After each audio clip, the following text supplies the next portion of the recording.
अस्सलाम वालेकुम जी, मेरा नाम है डॉक्टर गुलज़मान और आप देख रहे हैं मेरा यूट्यूब चैनल। आज का जो हमारा टॉपिक है वो हम डिस्कस करेंगे बेसिकली कि हाइपरोपिया डिज़ीज़ क्या होती है, हम इसकी मैनेजमेंट कैसे कर सकते हैं और हमारे पास जो पेशेंट्स आते हैं मोस्टली वो किस कंप्लेन के साथ आते हैं। अब सबसे पहले हम हाइपरोपिया को डिस्कस करते हैं कि हाइपरोपिया होता क्या है, एक रिफ्रैक्टिव एरर है, एक डिज़ीज़ है, ये हम मतलब ये क्यों हो रहा है और क्या है ये? तो चलिए देखते हैं हम इस वीडियो में। सबसे बेसिकली आपको पता होगा कि एक जब इंसान किसी भी चीज़ पे को देखता है तो वहाँ से एक रेज़ ऑफ लाइट पास होती हैं जो हमारे कॉर्निया के अंदर एंटर होती हैं और वहाँ से एक पाथवे होता है प्यूपल, एक होल होता है, वहाँ से गुजरती है हमारे लेंस पे जिसको आप क्रिस्टलाइन लेंस कहते हैं। वहाँ से सीधा हमारे रेटिना पे फॉल करती है जिसको हम आम ज़बान में पर्दा कहते हैं या आम ज़बान में कहते हैं कि जी पीछे नूर है। ठीक है जी। अब हाइपरोपिया के केस में ये होता है कि जी आपकी जो रेज़ ऑफ लाइट पास हो रही हैं वो आपके रेटिना से पीछे फॉल कर रही हैं, रेटिना के ऊपर फॉल नहीं करती, जिसकी वजह से इंसान को धुंधलाहट नज़र आती है या इंसान सही तरह से चीज़ों पे फ़ोकस नहीं कर पाता। अब इसमें कंप्लेन मोस्टली पेशेंट्स की ये होती है कि हमारे पास कुछ पेशेंट्स ऐसे आते हैं जो कहते हैं कि सर डॉक्टर साहब हमारी नज़र मतलब कभी-कभी हमें नज़र आता है और कभी-कभी हमारी नज़र बिल्कुल ठीक हो जाती है, एक कंप्लेन। दूसरी कंप्लेन उनकी ये होती है कि हमें आई स्ट्रेन होता है, मतलब यहाँ पर फ़ोरहेड पे, यहाँ पे हमारी जो आईब्रोज़ हैं, यहाँ पे उनको पेन फ़ील होता है या पूरे यहाँ तक मसल्स के में पेन जाता है, उनकी ये कंप्लेन होती है। हम एग्ज़ामिन करते हैं, उनका जो रिफ्रैक्टिव एरर आता है, जो हमारे पास एक मशीन होती है जिसको हम ऑटो रिफ्रैक्टोमीटर कहते हैं, उस पे बाकायदा हमें पास रीडिंग में एक नंबर आ रहा होता है।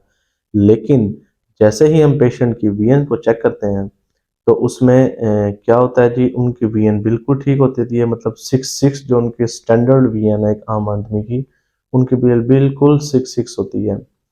अब इसमें मैं असल में बताता हूँ कि इसमें ये फिनोमेना होता क्या है और अगर आप उसको 6 समझ के किसी के पास रेफ़र कर देते हैं तो ये उस चीज़ का हल नहीं है। ये मोस्टली स्कूल गोइंग बच्चों में होती है ये डिज़ीज़, बेसिकली यूनिवर्सिटी लेवल के जो स्टूडेंट्स होते हैं उनमें होती हैं।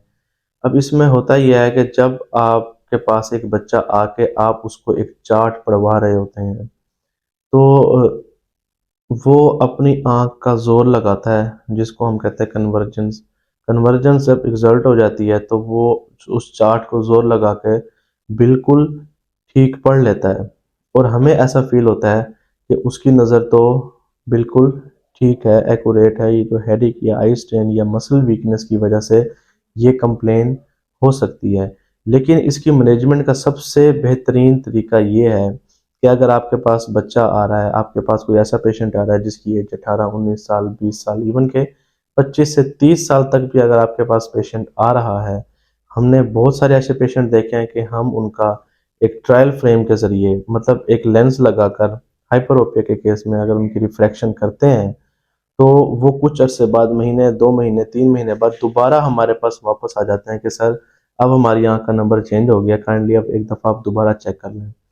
तो ये बेसिकली नंबर चेंज नहीं होता, ये होता ये है कि जिस टाइम हम रिफ्रैक्शन कर रहे होते हैं, उस टाइम पेशेंट को ये होता है कि वो अपनी आँख का ज़ोर लगा लेता है और वो प्रॉपर रिफ्रैक्शन नहीं हो सकती। इसका सबसे बेहतरीन हल ये है, एक टेक्नीक है जिसको हम कहते हैं साइक्लोप्लेजिक रिफ्रैक्शन। इसमें होता ये है, इसमें एक ड्रॉप्स होते हैं, आप साइक्लोपिन यूज़ कर सकते हैं, दूसरे एट्रोपिन हैं, आप दूसरे साइक्लोपेंटोलेट हैं। इसमें बेसिकली ये होता है कि हम पेशेंट की आँख में ड्रॉप्स डालते हैं, हर 2-2 घंटे के वक़्फ़े से डालें, 3-3 घंटे के वक़्फ़े से डालें। ये नौइयत होती है कि पेशेंट की एज क्या है। अगर बहुत छोटा बच्चा है, तो आप उसको 1 दिन के बाद दूसरे दिन डालें या तीसरे दिन डालें, ताकि क्योंकि इसके कुछ साइड इफ़ेक्ट्स भी होते हैं, मतलब बच्चों में फ़ीवर का हो जाना और स्किन पे एलर्जी का हो जाना। अगर इस तरह की कंडीशंस आती है, तो हम ये ड्रॉप्स रोक देते हैं मोस्टली। अब साइक्लोपेडिक रिफ्रैक्शन हम एडवाइस करते हैं, उसमें हम क्या करते हैं, बच्चे की जो पावर होती है या पेशेंट की जो आँख की पावर होती है ना, वो बिल्कुल ज़ीरो हो जाती है। मतलब उसकी विज़न बिल्कुल ब्लर हो जाती है और उसकी जो पुतली होती है वो फैल जाती है। जब उसकी पुतली फैल जाती है, तब हम एक टेक्नीक के ज़रिए उसका नंबर फाइंड करते हैं और वो उसका एग्ज़ैक्ट नंबर होता है। अगर हम इस तरीके से ना करें तो पेशेंट आपके पास हर 2 माह बाद, हर 3 माह बाद बार-बार आपके पास विज़िट करेगा, जी सर मेरी आँख का नंबर चेंज हो रहा है। क्योंकि अब उसकी अकोमोडेशन जो पावर होती है वो एक्सर्ट करता है, उस वजह से आप सही तरीके से या प्रॉपर तरीके से उसकी रिफ्रैक्शन नहीं कर सकते। बेसिकली ये इसकी मैनेजमेंट थी, जिस तरह अगर हम इस तरह इस हाइपरोपिक केस में पेशेंट की मैनेजमेंट करें, तो इंशाल्लाह वो जो पेशेंट को जो नंबर हम बाद में लगाएँगे आफ्टर साइक्लोपेडिक रिफ्रैक्शन, वो इंशाल्लाह बिल्कुल एक्यूरेट बैठेगा और वो दोबारा कभी आपके पास किसी कंप्लेंट से नहीं आएगा कि सर मेरा नंबर चेंज हो गया, या मतलब आप एक दफ़ा दोबारा रीचेक करते हैं। तो ये हमारा आज का टॉपिक था जी।